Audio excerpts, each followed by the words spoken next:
নারী কমিশনের ম্যাক্সিমাম কথাগুলো কোরআন এবং সুন্নাহ বিরোধী। ডাক্তার ইউনূসকে আমরা জানাইতে চাই যে এই কমিশন বাতিল করতে হবে অনতিবিলম্বে। কোরআন সুন্নাহ বিরোধী কোনো আইন, কোনো কার্যক্রম এই দেশে হবে একজন মুসলমান বেঁচে থাকতে এটা হতে পারে না। যারা এই শাপলা গণহত্যা করিয়েছে ওদেরকে বাংলার জনতার সামনে রাস্তার মোড়ে মোড়ে ওদেরকে ফাঁসির কাস্টে ঝুলানো আমরা দাবি করছি। 4 দফা দাবি নিয়ে শুরু হয়েছে হেফাজত ইসলামের মহাসমাবেশকে কেন্দ্র করে সোহরাওয়ার্দী উদ্যানে ভিড় করেছেন লাখো মুসল্লি। শুনবো তাদের কথা, তারা কি ভাবছে এই 4 দফা দাবি নিয়ে। আজকে মহাসমাবেশে আসার মূল উদ্দেশ্য হলো হেফাজত ইসলাম বাংলাদেশ কর্তৃক আয়োজিত আজকের এই মহাসমাবেশ।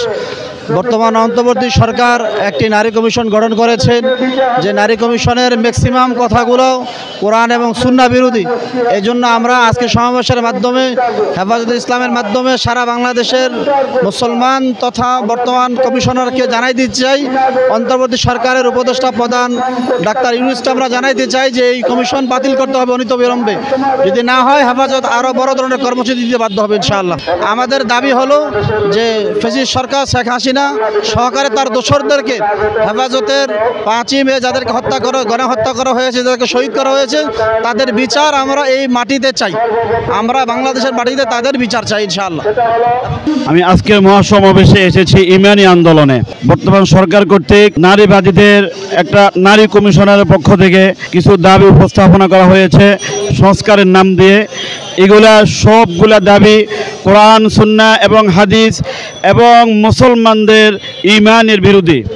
এজন্য আমরা এই ঈমানি আন্দোলনে কোরআন সুন্নাহ বিরোধী কোনো আইন, কোনো কার্যক্রম এই দেশে হবে একজন মুসলমান বেঁচে থাকতে এটা হতে পারে না।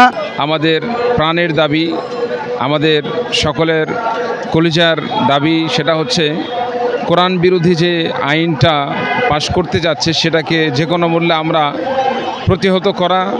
বাংলাদেশে ইসলাম বিরোধী কোনো আইন ইতিপূর্বে আমরা কোনোভাবে মেনে নেই নাই, এখনও মেনে নিতে পারছি না, পারবো না।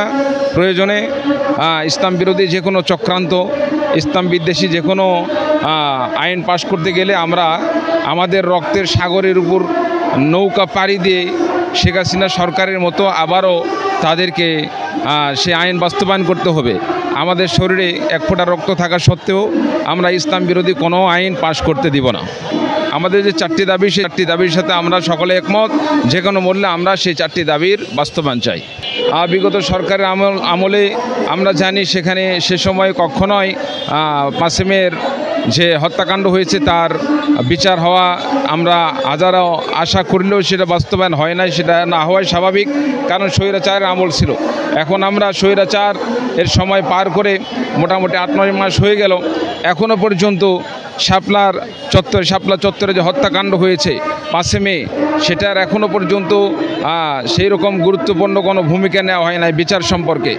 সে সম্পর্কে আমাদের দাবি অতি সত্বর শাপলা চত্বরে যে হত্যাকাণ্ড হয়েছে সে হত্যাকাণ্ডের জন্য অবশ্যই ট্রাইব্যুনাল গঠন করতে হবে এবং এর চূড়ান্ত একটি তদন্ত প্রতিবেদনের মাধ্যমে যারা প্রকৃতপক্ষে এই হত্যাকাণ্ডের সাথে জড়িত প্রত্যেকের আমরা ন্যায় বিচার চাই, এমনকি তাদের জন্য আমরা ফাঁসি চাই। ইসলামী দাবি দাওয়া নিয়ে এসে জিকিরের মধ্যে লিপ্ত ছিল, নামাজের মধ্যে লিপ্ত ছিল, তাদেরকে যারা বিভিন্নভাবে অত্যাচার করেছে, হত্যা করেছে, শহীদ করেছে, তাদের বিচার একমাত্র মৃত্যুদণ্ড ছাড়া কিছু হতে পারে না।